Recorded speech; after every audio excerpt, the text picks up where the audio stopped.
السلام علیکم ورحمۃ اللہ وبرکاتہ۔ اللہم صلی علی سیدنا و مولانا محمد وعلی آلہ واصحابہ اجمعین برحمتک یا ارحم الراحمین۔ آج ہم اس مسجد کے پاس آئے ہوئے ہیں کہ جس کو مسجد مستراح بھی کہتے ہیں اور مسجد بنی حارثہ بھی۔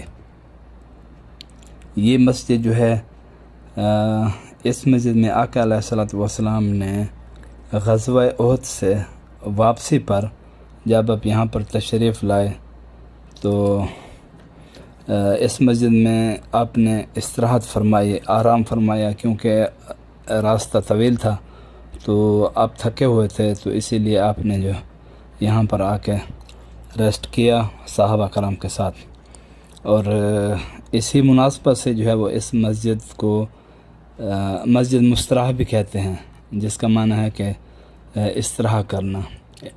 اور یہ جو بورڈ لگا ہوا ہے باہر، یہ بھی اس کے اوپر بھی لکھا ہوا ہے اسی بارے میں کہ آقا علیہ الصلوۃ والسلام جب غزوہ احد سے واپس تشریف لا رہے تھے تو اس وقت آپ نے صحابہ کرام کے ساتھ اس مسجد میں آرام فرمایا تھا۔ تو ماضی میں اس مسجد کے قریب ترکوں کا ایک چھوٹا سا قلعہ بھی ہوا کرتا تھا، جس کی جگہ اب نئی عمارتوں نے لے لی ہے۔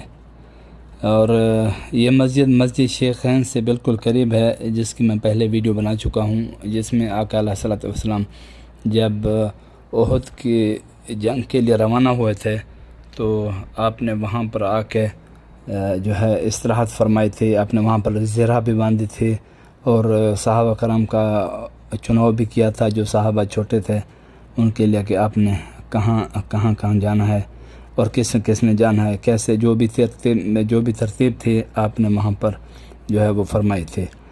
تو اس کے علاوہ جو ہے اس مسجد کو بنی حارثہ بھی کہا جاتا ہے، کیونکہ یہ اس وقت بنو حارثہ کا قبیلہ جو تھا وہ یہاں پر آباد تھا، اور اسی قبیلے کے ایک ممتاز شخص حضرت حارث بن سعد بن عبید الحارثی کی روایت کے مطابق آقا علیہ الصلوۃ والسلام نے ان کی مسجد میں نماز ادا فرمائی تھی۔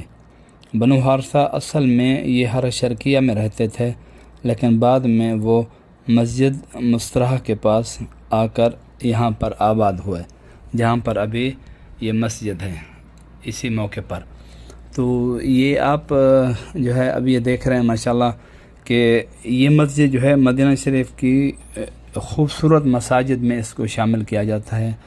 اللہ تعالیٰ آپ لوگوں کو یہ چانس عطا فرمائے کہ آپ جب یہاں پر آئیں تو اس مسجد کی ضرور زیارت کریں۔ اس کے پاس جو ہے وہ مسجد شیخین بھی ہے، مسجد زرہ جس کو بولتے ہیں، اور یہ مسجد بھی دونوں بالکل اکٹھے ہی ہیں۔ آپ ایسا سمجھ لیں کہ اس میں کوئی 25-30 میٹر کا سارا فاصلہ ہے۔ تو یہ میں دعا کرتا ہوں کہ اللہ تعالیٰ آپ سب لوگوں کو جو یہ ویڈیو دیکھ رہے ہیں اور سن رہے ہیں آواز کو، اللہ تعالیٰ ان سب کے لیے جو ہے وہ یہ سفر مقدس جو ہے ان کے نصیب میں لکھے اور آپ آئیں اور یہاں کی زیارتیں کریں۔ اور یہ آپ دیکھ رہے ہیں، میں نے جو ہے وہ اس کی چھت کی ویڈیو بھی بنائی ہے، آپ یہ ویڈیو دیکھیں ماشاءاللہ، یعنی کس طریقے سے اس کا کام کیا گیا ہے۔ آپ ایسے سمجھ لیں کہ جیسے حرم شریف ہے، قباء شریف ہے، مسجد قبلتین ہے، یہ بھی اپنے کام میں یہ ان سے کم نہیں ہے، اس کا بھی ماشاءاللہ بہت جو ہے اچھے طریقے سے جو ہے اس کا کام کیا گیا ہے۔ تو انشاءاللہ باذن اللہ یہ مساجد کی ویڈیوز کا جو ہے یہ بھی سلسلہ جاری ہے۔ کافی ساری مساجد باقی ہیں اور کچھ کی بنا بھی لی ہیں الحمدللہ، تو یہ سلسلہ انشاءاللہ جاری و ساری رہے گا۔ آپ سے گزارش ہے کہ جب آپ اس ویڈیو کو دیکھ رہے ہیں تو اس کو شیئر بھی کریں اور اس چینل کو سبسکرائب کرنا نہ بھولیے گا، تاکہ آپ بھی اس ثواب دارین میں ہمارے ساتھ شامل رہیں۔ تو انشاءاللہ پھر ملاقات ہوتی ہے اگلی ویڈیو میں، تب تک کے لیے اجازت، اللہ حافظ۔